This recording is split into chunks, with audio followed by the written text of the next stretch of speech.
ખેડાના ગળતેશ્વરમાં ધોધમાર વરસાદ વરસ્યો છે। ભારે વરસાદના કારણે બ્રિજમાં ગાબડું પડી ગયું।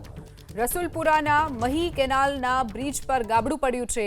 2 દિવસ પહેલા સામાન્ય ગાબડું પડ્યું હતું। યોગ્ય પુરાણ ન કરાતા આજે મહાકાય ગાબડું પડી ગયું છે।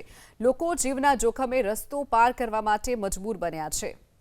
વધુ વિગતો સાથે સંવાદદાતા જલ્પેશ આપણી સાથે ફોનલાઈન ઉપર છે। જલ્પેશ, જે ગળતેશ્વરમાં ધોધમાર વરસાદ વરસ્યો અને ત્યારબાદ રસુલપુરામાં બ્રિજ ઉપર ગાબડું પડવાની ઘટના બની છે, શું વિગતો?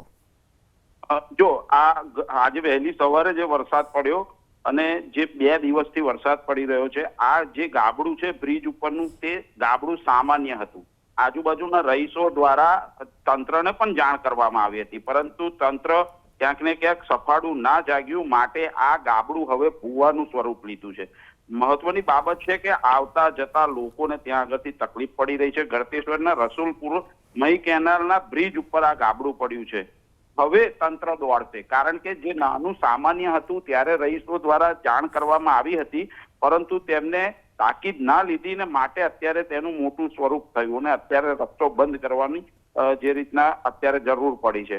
આવતા જતા જે લોકો છે તેમને ચોક્કસથી તકલીફ પડી રહી છે, કારણ કે આ માત્ર ને માત્ર એક જ રોડ છે જે એક જગ્યાએથી બીજી જગ્યાએ પહોંચાડી શકે। એ જ રોડ ઉપર જ્યારે ગાબડું પડે ત્યારે જીવના જોખમે પણ ત્યાં આગળથી લોકો જતા હોય છે, પરંતુ હાલ તો તંત્ર દ્વારા એ બંધ કરી દેવામાં આવ્યું છે। જી ચોક્કસથી જલ્પેશ, માહિતી બદલ આભાર।